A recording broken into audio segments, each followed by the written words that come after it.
Hello and welcome to Talking Aussie Books, a new weekly podcast shining a spotlight on Australian fiction. My name is Claudine Tonellis. As a writer and avid reader, I love chatting about books. And in this podcast, I'll chat to authors, publishers and readers, giving you, dear listener, insight into what's hot on the Australian fiction scene. So if you're looking for your next book recommendation or just want to know more about Aussie fiction writers, this podcast is for you. Grab yourself a cuppa, sit back and enjoy. It's always especially exciting when I get to speak with one of my favourite authors on the podcast. Sandie Docker is an author whose books are now highly anticipated amongst the band of loyal readers she has amassed over the last few years, characterised as they are by their idyllic settings, relatable characters and long-held mysteries. Today, Sandie is here to talk to me about her newest novel called The Wattle Island Book Club, which is out across Australia at the end of August. I'm delighted to welcome Sandie back to the podcast today. Hey, Sandie. Hey, Claudine. Thank you so much for having me. Oh, it's such a pleasure. Well, I guess it's not going to come as any surprise to you to learn that I loved this book. I've already posted about it, and from the response I've received, there is a great deal of anticipation out there, which must be incredibly gratifying for you, right? It is, but it's also very nerve-wracking. Every time you put a book out into the world, you're nervous about how it's going to be received. So this is your fourth book now. So I wanted to ask you, does the writing process get any easier, do you think? Asking for a friend. I'd love to tell all of the emerging writers out there that, yes, it gets easier with every single book. I can do it with my eyes closed now. But no, it doesn't. It just presents a different set of challenges, I guess. It's like when you're raising a child, every age and stage of rearing a child has its different sets of challenges, and it's the same with a book. It doesn't get any easier, it's just different. You certainly do have a knack for writing intriguing and emotional stories, and this one is certainly no exception. Perhaps we could start by telling listeners about this story and then where you got the idea from. Yeah, so in the Wattle Island Book Club, we have, as the title would suggest, a book club on Wattle Island, and they've been sort of dormant for the last 7 years. And the matriarch of the island reaches out to a librarian on the mainland, wanting to restart the book club. And that's where the mystery lies. Why did the book club stop? And how can they happily put it back together? Because there's quite a few people on the island that aren't happy about it restarting. And Grace, our librarian on the mainland, actually goes to Wattle Island because she figures the best way to help these people is by being there, and that is basically where the story begins. Yeah, so where did the idea come from? Well, actually, it's really quite an interesting one. Most of the time, my origin stories are really boring, but this actually has a really good origin story. I was on tour with my first novel, The Kookaburra Creek Cafe, and I was at Port Macquarie Library doing an author talk there. And at the end of the talk, I was just chatting with the librarian, as you often do after these events. And she was talking about her personal story, which is somewhat reflected in Grace's story, and I won't give any spoilers away there, and about the fact that book clubs had gone gangbusters up there recently, and they even had a book club on Lord Howe Island that she had to ship the boxes of books to on the supply boat. And I was driving from Port Macquarie after that event up to Coffs Harbour for my next event, and the whole way up in the car, my mind was just going, ping, ping, ping, ping, ping, there's a story here, there's a story here. So I ended up contacting Leanne, the librarian, afterwards and said, I can't stop thinking about this. I need to write this story. Are you okay with it? And she gave me her blessing, and that's how it started. Oh, that's such a wonderful story. I don't think I've heard that from you before. No, you haven't. Okay, so there's so much to love about your books and writing, Sandie. But as a writer, it fascinates me to observe the way you balance the past and the present in your books. They're not historical novels as such, but the events of the past do impact on the contemporary narrative. It's a feature of all your books and obviously a conscious thing. So I wanted to ask you, could you offer any insight into why this is, or is it just the way the stories come to you? I think I've always been personally fascinated by how the past, whether it's the recent past or the distant past, can impact my own life. You know, how my grandmother's upbringing affected her and the way that she brought up my father and how he brought me up, those sorts of things. So I've always loved that interplay of how the past affects the present. And so I think it was just a natural thing for me to do. And when I first started writing, it was the way I wrote, and I'm very happy there. And I love the richness that playing with the past and the present together can give to a story. And we are all products of our past, whether we like it or not, whether we realise it or not. And I just love that interplay. Yeah, fascinating. As I mentioned earlier, all your books are set in idyllic locations, and the Wattle Island Book Club is set on a remote island somewhere off the coast of New South Wales. And I was very interested to hear that you just said Lord Howe Island, because I confess that when I read this, I was thinking of Lord Howe Island or somewhere like that. So were you inspired by a particular location? Were you thinking of Lord Howe Island when you wrote this book? No, and I try very hard not to base my small towns, or in this case, an island, on real places, because I like the freedom that it gives me when it is a completely fictional place. Because when you do base it on a real town, or if it was based on Lord Howe Island, you have to be true to that place. And if you get, the shopping centre is in the wrong street, if you get that wrong, then people are going to know. So, and I've never been to Lord Howe Island, so I can't base it on that place. So no, they are purely from my imagination, particularly in terms of the physical makeup of the towns that I write. The cultural makeup of the towns that I write, though, are born from my upbringing growing up in a small town. In this book, we go back a little further in time than we did for, say, the Banksia Bay Beach Shack. And this time we're talking about post-war Australia, where there was still a fair amount of anti-Japanese sentiment.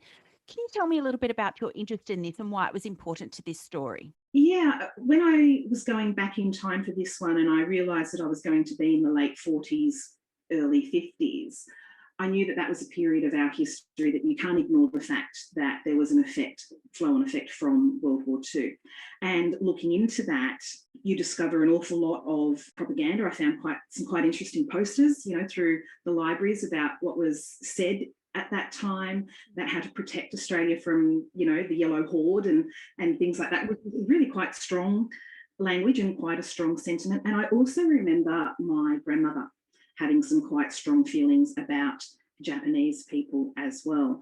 And so I guess I drew on that when I was looking at this time period, and I knew I wanted to have one of the characters as an Australian Japanese man and the effect that sentiment had on him and those around him. Yeah, fascinating. So what kind of research did you have to do to bring this part of the story to the page? Yeah, that's really interesting, because at one point, one of the people in my publishing team who didn't grow up in Australia questioned the anti-Japanese sentiment here, because people, particularly outside of Australia, don't know about the war in the Pacific and the bombing of Darwin and the subsequent feelings that came from that. And so I had to make sure that I had my bases covered in terms of research. So I had to research what that sentiment was like, how long it took for Australia as a whole to get over that negative feeling towards Japanese people. And so there were lots of trade reports that I read, and as I said, newspaper reports and articles about what it was like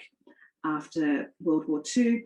But the really interesting thing that I think a lot of people don't understand is that the Japanese were interned here in concentration camps, essentially, on Australian soil. And a lot of Australians didn't know that. I was trying to find out information about that, and that was the really hard information to find, because we don't talk about the fact that we did imprison, and not just Japanese, we imprisoned Italians and Germans as well.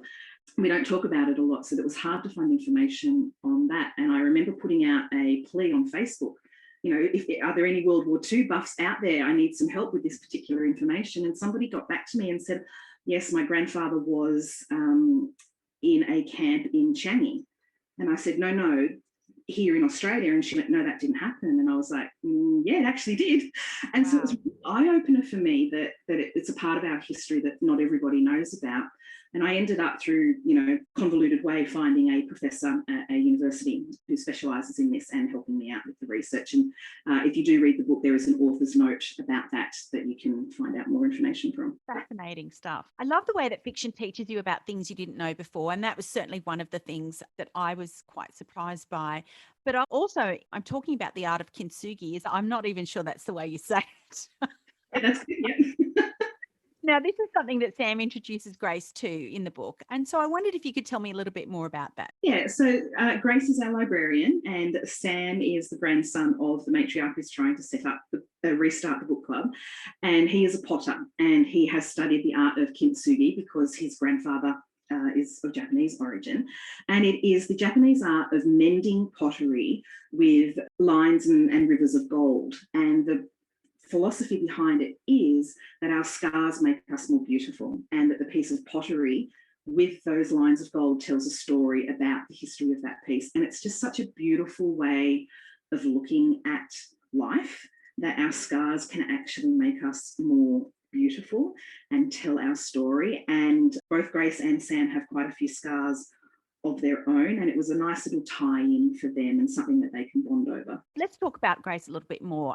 She had an evolving list of, or an evolving bucket list, for want of a better phrase. I thought this was a really poignant theme that ran through the entire book as well, and one of the biggest reasons that sees Grace decide to travel to Wattle Island. So it got me thinking about the kinds of things I still want to do in the years ahead, if we ever get back to normal life, that is. Yeah. So do you have a bucket list? Yeah, I do. And it was really interesting. That was quite a late addition to the story. And I had been struggling with this particular story. You know, the guts of it were there, but there was something missing, something that wasn't quite tying it all together. And I can't remember how it came to me, but I hit on this idea of Grace having a bucket list. And that was when the story actually really took flight for me. So I'm glad that you felt that it was a good part of the story, because it for me was what actually brought it alive when I was writing it. I've got so many things I want to do. A lot of it involves travel, which obviously at the moment, it's just a dream. Canada, I want to go across Canada. We were supposed to do that for our 40th birthdays, my husband and I, but we didn't have the money at the time. And of course, now we can't travel. So there's things like that, traveling through Asia, seeing penguins in Antarctica, those sorts of things. But also, and if people follow my Facebook, they'll have seen recently that my husband's kiboshed me learning the cello. That is definitely on my bucket list. I still have to win him over on that one. So there's lots of different things, and I'd love to study classics at university just for fun, not to get a degree. So there's a whole bunch of things on my bucket list. Oh, that's beautiful. I certainly hope that you get to cross some of those off in the near future. I'm working on the cello. I found a place I can rent one from. So that's awesome. I love it. So as you mentioned, Grace is a librarian, and overseeing the re-establishment of the Wattle Island Book Club is something of a passion project for her. She's been involved in many book clubs and prides herself on curating interesting book lists and getting to know the members to facilitate lively discussion. And it got me thinking about another thing. I've never actually been involved in a book club, but I imagine that for many people, it can be a social lifeline. It certainly was for your older protagonist, Anne, wasn't it? Yeah, it was. Book clubs are, I always relate these things back to childhood, because to raising children, because a lot of people can relate to that. It's like a mother's group in some respects. You can have really, really good ones, or you can have really, really bad ones. And when they're good, they are everything to you, and a book club is like that. Definitely for Anne, and she's in her 80s in the modern part of the story. It was a lifeline for her when certain events in the 1950s happened, and it's also the way she knows that she can bring her community back together in the modern storyline when other events have happened. And it can be that wonderful source of camaraderie, and it doesn't matter what background you're from. The book club is an eclectic bunch of people, when they do finally get back together. You've got people like Anne in her 80s, you've got the younger 30-year-olds joining, you've got a farmer, you've got a doctor, there's all sorts of people, but books bring them together. And for me, as a reader, as a writer, and as somebody who's been in a number of book clubs, that's the power of books. And it was wonderful to explore that through the story. Absolutely. Back in your historical timeline, there were some interesting observations about life for women back in that time frame. So I wondered what kind of research you had to do to bring Anne's story to the page. Yeah, so Anne is growing up in the late 40s and coming of age in the early 50s. And she's living on Wattle Island, and she goes to Sydney to sort of start her life. And she is working, because post-World War II, women were in the workforce, but there were certain restrictions around what you could and couldn't do as a woman in that time, and what was and wasn't expected. And one of the observations she makes when she starts working at the wool company in Sydney is that the women come and go very quickly. They start work, they find a man, they get married, and then you never see them again. And that was very much what it was like then. The research that I did for that was a lot of basically personal stuff, asking my grandparents, asking people I know of that age what it was like in that time. One of the things that has characterised your novels to date has been plot twists, when the storyline goes in an unexpected and not entirely welcome direction, I have to say. Now, like your last novel, I was left broken-hearted by one of the plot twists in this book. Why, oh why do you insist on doing this to us, Sandie Docker? Oh, because I'm an evil, evil person. That's why.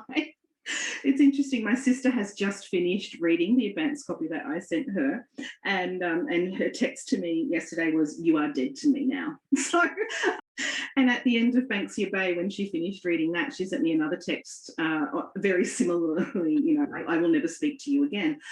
Sorry, I laugh because, I find it funny that people react so strongly, but it's good that people react so strongly. Yeah. I'm doing my job as a writer if I have created an emotional response, whether you want to kill me for what I've done or whether you want to look at me for what I've done. The fact that you've responded emotionally, means I've done my job right.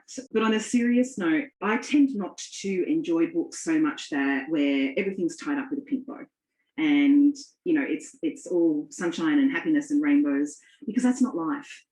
In life we face tough times, and I like to explore those tough times in my novels, but hopefully still give you hope at the end, because I think particularly with everything that's going on in the world at the moment, we need to have that hope. We need to balance that, life sometimes does suck, but it will be okay in the end. And I hope that that's what comes through, even though you may not like some of the ways I take my plots, that it is still hopeful and uplifting in the end.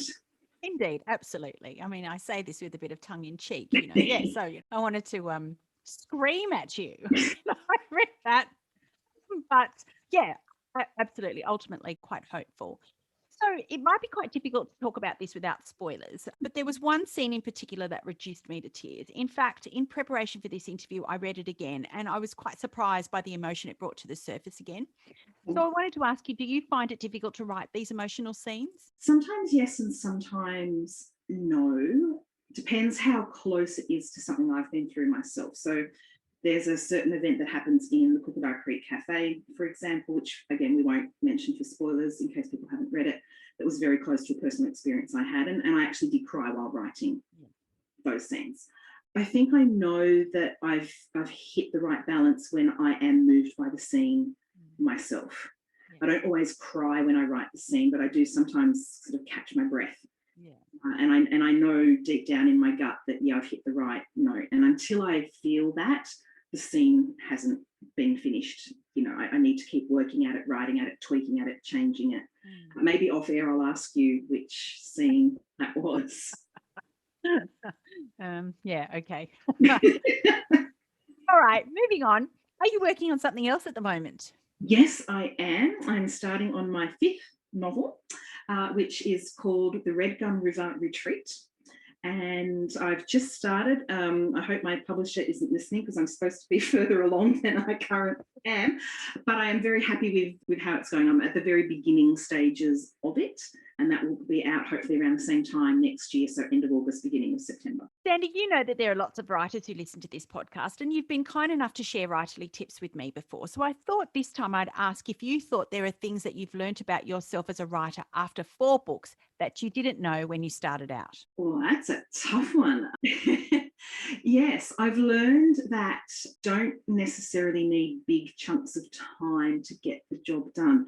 I used to feel that I had to block out, 6 hours in a day to sit down and get in the zone and get the words down. And if anybody interrupted, that was my writing day done. I couldn't possibly go back to it. I was probably a bit of a diva about the whole thing. Now that I'm on my 5th book, and deadlines play such an important role when you are traditionally published, I don't have that luxury. I know that, I can't wait for the inspiration to hit. I can't wait for the 6-hour chunk of time because particularly with everybody working from home and schooling from home, that's not going to happen. So I've learned to just actually, get the job done. I think that's been the biggest learning curve for me, this deep now into my writing career, that, And it doesn't matter whether I'm not feeling it. I have to get my butt in the seat, face in front of the screen, and just do it. Amen. I hear you. You and I have come to know one another well over the last couple of years and formed a writing community. Mm-hmm. How important do you think this community is to your writing and to your process? It's supremely important, and on a number of different levels.